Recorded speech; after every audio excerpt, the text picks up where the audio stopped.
Romawi sedang jahiliyah, India sedang jahiliyah, Cina sedang jahiliyah. Karena Nabi ini membacakan ayat-ayat Allah. Hari Jumat ini hari raya pekanan umat Islam. Ada malam terbaik dalam setahun.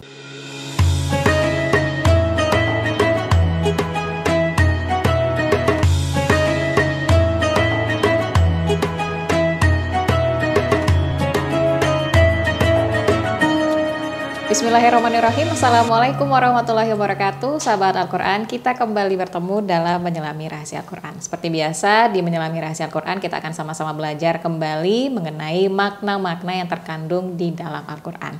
Dan di episode kali ini, sahabat Al-Quran, di episode kita ke-62, kita akan membahas mengenai surah Al-Jumu'ah atau hari Jumat. Kira-kira seperti apa makna yang terkandung di balik surah ini, apalagi dengan artinya adalah hari Jumat, tentu ada makna spesial ya di balik surah ini. Apalagi hari Jumat kita tahu bahwasannya umat muslim ini sangat menspesialkan, seperti itu kita bisa katakan menspesialkan hari Jumat. Tapi nanti akan seperti apa penjelasannya dari Ustadz Zamakhsyari yang tentunya sudah hadir di sini. Assalamualaikum Ustadz. Waalaikumsalam warahmatullahi. Baik, kalau gitu langsung saja.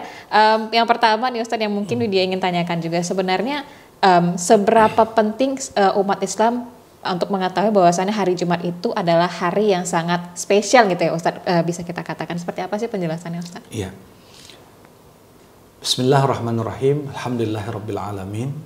Wassalatu wassalamu ala asyrafil anbiya'i wal mursalin wa ala alihi wa ashabihi ajma'in. Widya dan seluruh sahabat Al-Quran, tentunya memang pada dasarnya semua waktu itu adalah baik, ya.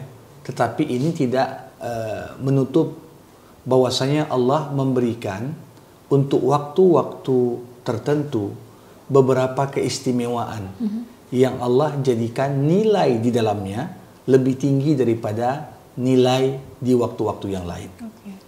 Ada malam terbaik dalam setahun, itulah malam Lailatul Qadar. Ada siang terbaik dalam setahun, itulah siang hari Arafah. Tapi ada juga hari terbaik dalam sepekan, itulah hari Jumat. Rasulullah pernah mengatakan dalam sebuah hadis, Sayyidu ayyamil usbu al-jumu'ah. Penghulu dari segala hari-hari dalam sepekan adalah hari Jumat. Maka dianggap hari Jumat ini hari raya pekanan umat Islam. Disinilah ada syariat ibadah Jumat bagi kaum pria muslim untuk kemudian berkumpul bersama melaksanakan ibadah mingguan, ya, ibadah pekanan, yang tentunya ini semakin memantapkan persatuan, kesatuan, bahkan lebih dari itu solidaritas di antara sama muslim. Maka dari itu kalau dikatakan ya di hari Jumat juga dalam sebuah hadis dikatakan pada hari Jumat di sore hari setelah masuk waktu asar, sebelum terbenamnya matahari, ada satu masa di mana ketika kita memanjatkan doa dan munajat kepada Allah, maka Allah Subhanahu wa taala tidak akan tolak doa kita.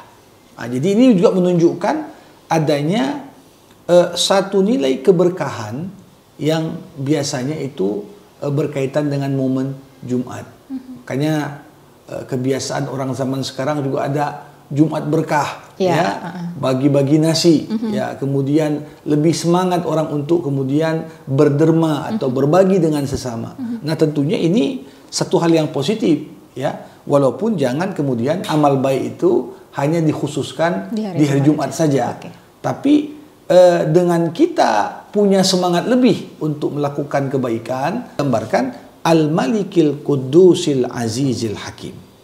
Nah, setelah itu Allah gambarkan di ayat kedua tentang salah satu bentuk nikmat yang begitu luar biasa yang Allah anugerahkan kepada kita sebagai hambanya dari golongan manusia. Apa kata Allah? Huwallazi ba'atha fil ummiyina rasulan. Dialah Allah yang mengutus ke tengah-tengah bangsa Arab, bangsa yang buta huruf ketika itu, bangsa yang tak punya pegangan kitab suci seperti layaknya bangsa Israel, ya, seorang rasul. Jadi diutusnya Nabi Muhammad ke tengah-tengah bangsa Arab adalah rahmat Allah bagi bangsa Arab dan rahmat Allah bagi umat manusia. Kenapa? Yatlu alaihim ayati. Karena Nabi ini membacakan ayat-ayat Allah dalam Al-Quran. Coba bayangkan, di tengah masyarakat yang tidak punya budaya literasi membaca, justru Nabi disuruh membacakan. Nah, ini berarti ingin diisyaratkan bahwasanya umat ini harus kemudian lepas dari segala bentuk jerat buta huruf, ya, karena misi Nabi juga adalah membacakan tentang ayat-ayat Al-Quran, membacakan tentang ayat-ayat Allah yang ada di alam semesta. Maka nggak boleh kemudian kita mengatakan, oh Nabi kan buta huruf, berarti kita buta huruf juga lah. Nah, jadi anggapan seperti ini adalah anggapan yang keliru. Buta huruf bagi Rasulullah adalah kesempurnaan. Tapi buta huruf bagi kita adalah sebuah kelemahan dan kehinaan. Kenapa saya katakan kesempurnaan bagi Nabi? Karena status Nabi yang buta huruf semakin membuktikan isi Quran bukan buatan Nabi, tapi dari Allah. Tetapi tidak identik buta huruf Nabi dengan kebodohan. Tidak. Rasulullah cerdas, walaupun beliau tak baca dan tak menulis. Kenapa? Karena Nabi Muhammad memperoleh ilmu lewat cara yang berbeda. Allah langsung mengajarkan Nabi lewat, ya, dimasukkan ilmu itu ke dalam hati Nabi. Sehingga Nabi Muhammad menjadi pribadi yang jenius, pribadi yang begitu cerdas. Sampai di antara sifat Nabi ada namanya fatona. Fatona artinya Rasulullah adalah pribadi yang cerdas. Nah, bukan hanya membaca ayat-ayatnya, tapi juga wa yuzakkihim. Misi kedua Nabi selain membacakan ayat-ayat Allah adalah mensucikan hati. Kenapa membaca itu punya keterkaitan dengan mensucikan hati? Karena begini, kita tidak akan bisa membaca yang benar kecuali hati kita bersih. Kecuali hati kita bersih. Kalau ada orang hatinya kotor, dinampakkan kebenaran kepadanya seterang-terangnya, maka kotoran yang ada di hati kadang-kadang membuat dia menolak kebenaran itu. Kebenaran walaupun dia melihat, membaca dan menyaksikannya secara langsung. Maka dari itu, di sini kita melihat Nabi Muhammad membacakan ayat Quran dan sebelumnya Nabi juga mensucikan hati. Bukan hanya itu, wa yu'allimuhumul kitaba wal hikmah. Nabi Muhammad mengajarkan kepada mereka Al-Quran dan mengajarkan kepada mereka hikmah. Hikmah ini ditafsirkan oleh Imam Asy-Syafi'i dengan arti hadis. Jadi Nabi Muhammad ajarkan kita Quran, ajarkan pada kita hadis. Dan Al-Quran serta hadis mampu menjawab semua permasalahan sampai dengan hari kiamat. Ya, karena Al-Quran dan hadis berisi prinsip-prinsip yang kalau kita kemudian jadikan pegangan kita dalam menyikapi segala masalah-masalah baru, tentunya teks-teks Quran dan hadis walaupun jumlahnya terbatas, tapi mampu menjawab dan memberikan solusi kepada hal-hal dan masalah yang jumlahnya nggak terbatas. Nah, ini dia. Maka dari itu Allah katakan wa in kanu min qablu la fi dhalalim mubin. Sekiranya Allah tak utus Nabi, sekiranya Allah tak turunkan Al-Quran, apa yang terjadi? Maka orang Arab akan tetap berada dalam kesesatan yang nyata. Nah, umat manusia pun tanpa diutus Nabi Muhammad, tanpa diturunkan Al-Quran, maka kita akan tetap berada dalam kesesatan yang nyata. Nah, jadi ini termasuk nikmat Allah yang luar biasa. Diutus Nabi, diturunkan kitab suci. Nah, Allah Subhanahu wa taala kemudian menegaskan wa akharina minhum lamma yalhaqu bihim wa huwal azizul hakim. Dan juga kepada kaum lain yang mereka belum berhubungan dengan mereka. Maksudnya siapa ini? Selain bangsa Arab. Coba bayangkan bangsa Arab yang dulu hanya tinggal dan menutup diri di Jazirah Arab, dengan datangnya Islam membuat bangsa Arab ini menjadi bangsa yang berkelana kemana-mana. Minimal untuk tujuan dakwah. Ya, kalau kita lihat mungkin zaman sekarang itu bangsa Cina hampir tak ada negara kecuali ada etnis Tionghoa di sana. Begitu juga bangsa India, bangsa pengelana, hampir kemana-mana. Ya. Nah, bangsa Arab juga termasuk bangsa yang pengelana juga. Pengelana juga. Salah satu motivasi yang membuat mereka berkelana apa? Minimal untuk menyampaikan dakwah Islam. Nah, di sini Allah Subhanahu wa taala kemudian menutup ayat keempat dengan mengatakan, itulah keutamaan Allah, karunia Allah yang diberikan kepada siapa yang dikehendakinya. Ini jawaban atas pertanyaan kenapa Nabi terakhir harus dari bangsa Arab. Kan begitu. Kenapa enggak dari bangsa Melayu? Atau dari bangsa Romawi? Atau dari bangsa Persia? Merupakan sebuah keistimewaan dan kebanggaan kalau Nabi terakhir itu dari bangsa kita, tentunya. Nah, pertanyaan-pertanyaan ini kalau ingin dikaji oleh pikiran manusia, tetap kita tidak akan pernah bisa sampai pada jawaban final dan tuntas. Tapi Allah jawab di sini, dzalika fadlullah. Status Muhammad sebagai nabi terakhir diutus kepada bangsa Arab, itulah karunia Allah kepada bangsa Arab. Ya, bangsa Arab punya kelebihan sebagaimana mereka punya kekurangan. Semua bangsa di dunia punya kelebihan sebagaimana juga punya kekurangan. Nah, jadi di sini dengan jawaban seperti ini tentunya menutup pintu kita mengatakan, oh, bangsa Arab itu dikisip Nabi karena mereka jahiliyah betul. Ya berarti kita ini nggak jahiliyah kali ya. Nggak seperti itu. Pede gitu. Ya, karena ada satu buku yang ditulis oleh Abul Hasan An-Nadawi, seorang ulama asal India di abad ke-20. Beliau menulis buku dengan judul Madza khasiral alam bin hitatil muslimin.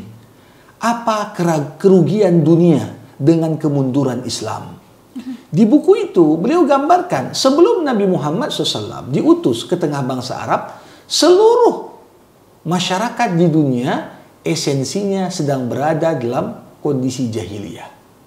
Romawi sedang jahiliyah, India sedang jahiliyah, Cina sedang jahiliyah. Kenapa? Karena makna jahiliyah bukan semata-mata artinya bodoh, tapi jahiliyah adalah kondisi satu masyarakat yang tata kehidupan tidak tunduk kepada aturan wahyu.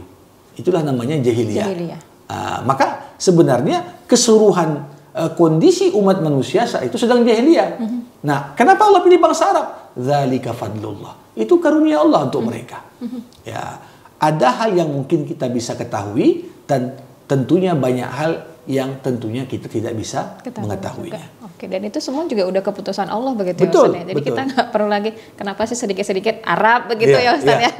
Bawaannya kok jadi julid begitu sensi. Oke, kita ke poin selanjutnya yaitu mengenai perumpamaan bagi orang Yahudi dan ditegakkannya argumentasi atas mereka. Iya. Kalau kita perhatikan di surah Al-Jumu'ah ini karena turun surah ini di Madinah. Di Madinah ketika itu umat Islam sudah hidup bertetangga dengan orang-orang Yahudi yang tinggal di sana. Nah, idealnya orang-orang Yahudi yang tinggal di Madinah adalah orang pertama yang masuk Islam. Kenapa? Karena isyarat tentang diutusnya Nabi terakhir itu ada dalam Taurat. Tapi sebaliknya yang terjadi, mereka menutupi fakta kebenaran itu. Bahkan mereka berkomitmen mati-matian untuk menjadi penghalang dakwah Islam setelah mereka sadar Nabi terakhir bukan dari bangsa Israel. Nah, disinilah kemudian Allah Subhanahu wa taala buat perumpamaan. Mathalul ladzina hummilut taurata summa lam yahmiluha kamasalil himar yahmilu asfara. Perumpamaan orang-orang yang diberi tugas membawa Taurat, kemudian mereka tidak membawanya, dalam pengertian tidak mengamalkan isi Taurat, adalah seperti keledai yang membawa kitab-kitab yang tebal. Nah, kalau kita melihat tiap masyarakat itu ada potret dan gambaran binatang yang paling buruk yang dijadikan sebagai simbol keburukan. Nah, kalau kita misalnya di dunia Melayu ini, kalau mau ngejek orang, kita kalau nggak B1, B2, kan begitu. Kita gambarkanlah seperti itu. Nah, di tengah masyarakat Arab, ketika ingin menghina orang, maka biasa yang dijadikan bahan ilustrasi itu adalah binatang keledai. Kenapa? Keledai ini simbol kebodohan. Suaranya jelek, bentuknya juga jelek. Ya, kemudian seperti binatang ini tidak secerdas binatang-binatang yang lain. Hanya saja sifat positif dari keledai ini tabah dia, sabar betul. Oke, baik. Di balik kebodohannya, ini termasuk hewan yang paling sabar. Nah, Allah Subhanahu wa Ta'ala ingin mengkritik, wahai orang-orang Yahudi, kalian yang punya Taurat, sesungguhnya Taurat telah memberitakan kepada kalian tentang diutusnya Nabi terakhir. Ciri-cirinya telah kalian pastikan ada pada Muhammad.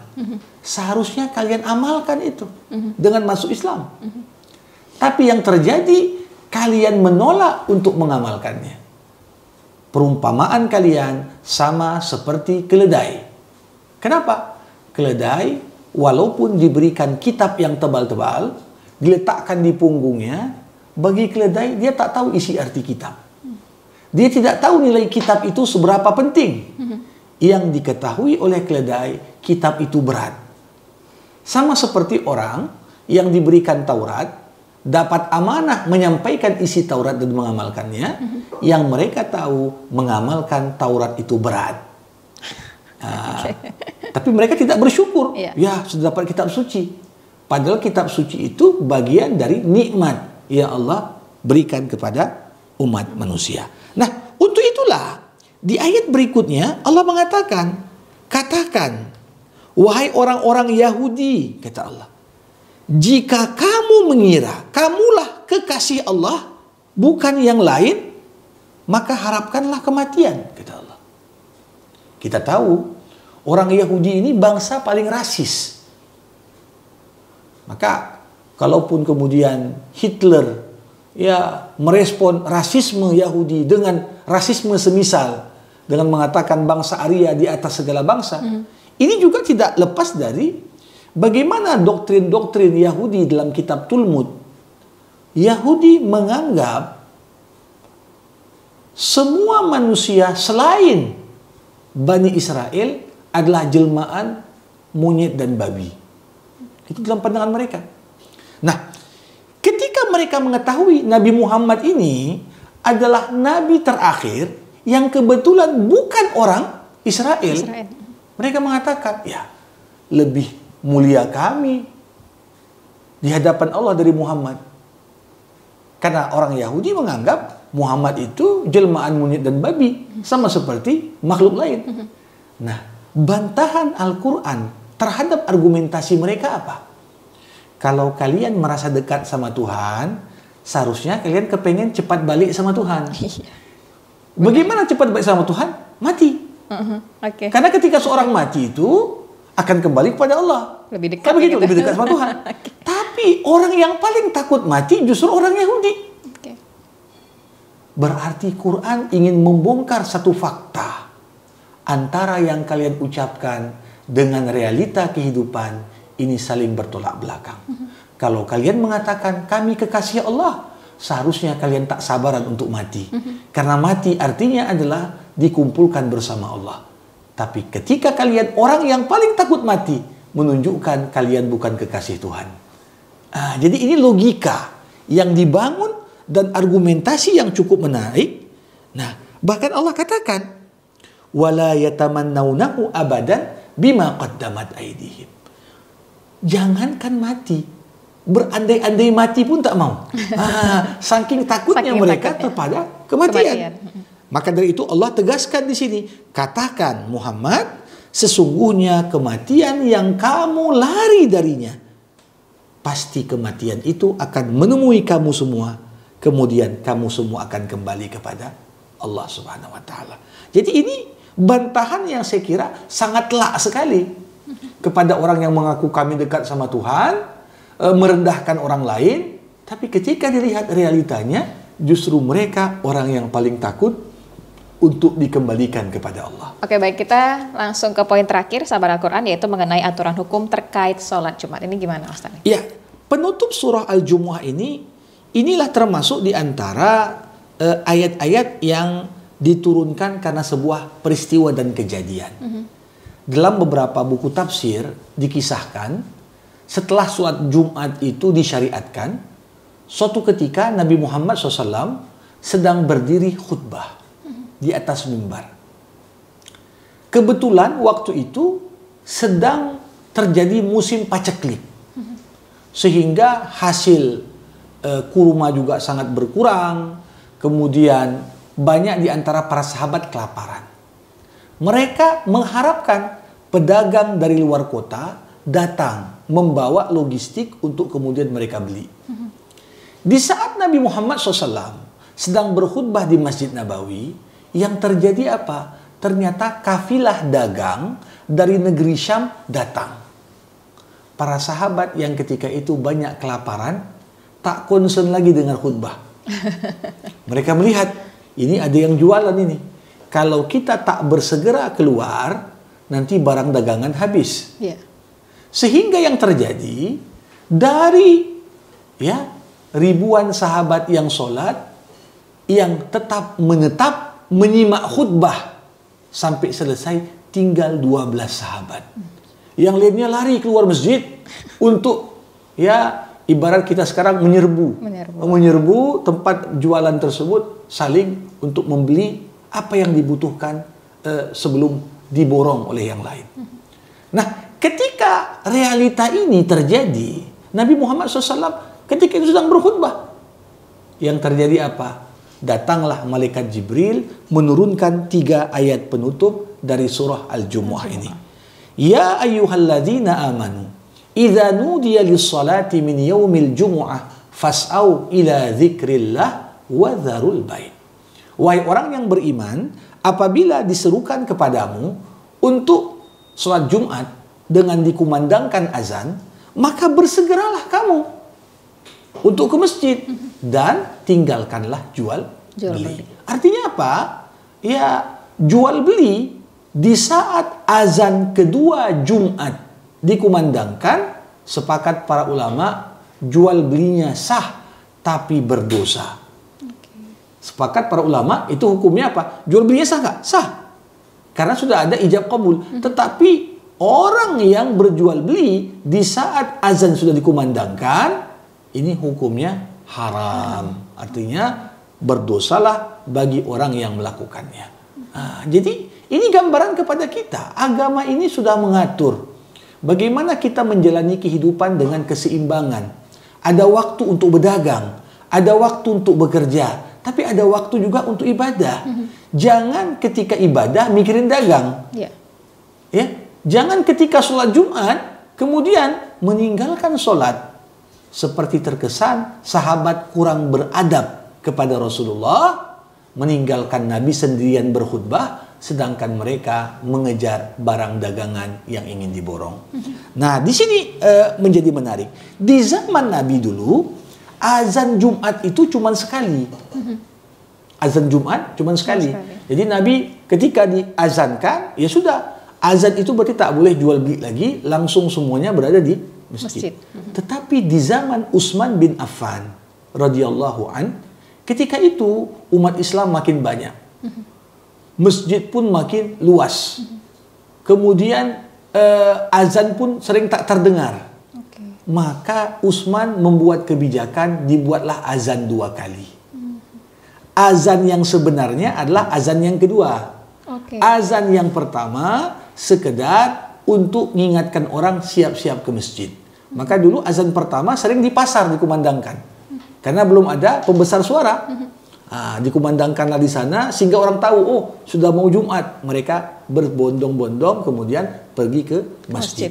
Jadi ini gambaran tentang bagaimana dulu. Nah, ada kata-kata di sini fas'au ila dzikrillah. Bersegeralah kamu ya mengingat Allah. Bersegera di sini bukan artinya kalau ke masjid kita harus lari-lari, tidak. Karena justru lari-lari karena terlambat ke masjid ini termasuk di antara yang tidak disarankan oleh Rasulullah. Rasulullah menyuruh kita kalau pergi ke masjid dalam kondisi tenang. Kenapa? Karena ini akan berpengaruh terhadap kekhusyuan salat. Coba bayangkan seorang berlari-lari ketika bertakbiratul ihram masih ngos-ngosan dia. Maka ini juga akan sangat berpengaruh terhadap kualitas ibadah salat yang dikerjakan. Yang paling menarik adalah bagaimana tegasnya ayat kita meninggalkan jual beli. Tapi Allah kemudian melanjutkan, فَإِذَا قُضِيَتِ الصَّلَاةِ فَانْتَشِرُوا فِي الْأَرْضِ وَابْتَغُوا مِنْ فَضْلِ اللَّهِ. Kalau solat sudah ditegakkan, udah selesai, maka Allah sarankan pada kita, Allah motivasi kita, silakan kau bertebaran ke muka bumi. Carilah karunia yang Allah berikan. Artinya apa? Solat bukan penghalang untuk mencari rezeki. Tapi ketika sholat masuk, dahulukanlah sholat. Jangan kemudian dengan nama mencari rezeki, kita abaikan apa yang menjadi kewajiban hak Allah dari kita semua. Maka dari itu, di sini di penutup, apabila mereka melihat perdagangan atau permainan, mereka meninggalkanmu, berdiri sendirian berkhutbah Muhammad. Katakan kepada sahabat yang meninggalkan masjid hanya gara-gara ingin menyerbu barang jualan, apa yang Allah siapkan di sisinya lebih baik daripada permainan dan dari jual beli, karena Allah sebaik-baiknya yang maha memberi rezeki. Jadi gimana pun kondisi, kita harus yakin yang memberikan rezeki itu Allah. Jangan kemudian kita berpikir kalau nggak keluar sekarang nanti habis. Sekarang kan banyak orang terkesan kalau nggak gerak cepat rezekimu diambil orang. Padahal rezeki setiap orang tak akan tertukar. Sudah diatur ya. Jadi mungkin karena sering mendengar rezeki takut dipatok ayam, jadi akhirnya rezekinya itu khawatir dia kalau diambil orang. Padahal ketika kita bertawakal, sungguh-sungguh dalam mengerjakan apa yang seharusnya kita lakukan, maka rezeki setiap orang tak akan tertukar. Intinya juga yakin ya Ustaz ya. Oke, baik, kalau begitu sahabat Al-Quran, untuk surah Al-Jumu'ah sudah selesai. Tadi sebenarnya pengennya kita panjangin lagi Ustaz ya, tapi memang ada kita keterbatasan waktu juga. Tapi mudah-mudahan apa pesan ataupun inti dari surah Al-Jumu'ah ini bisa teman-teman ataupun sahabat Al-Quran serap begitu ya. Dan tentunya seperti biasa kita praktekkan juga nih dalam kehidupan sehari-hari. Video aja kembali sahabat Al-Quran untuk like, komen, dan subscribe ke YouTube channel kita. Kita akan kembali lagi di episode selanjutnya tentunya untuk membahas surah yang lain. Wabillahi taufiq wal hidayah. Wassalamualaikum warahmatullahi wabarakatuh.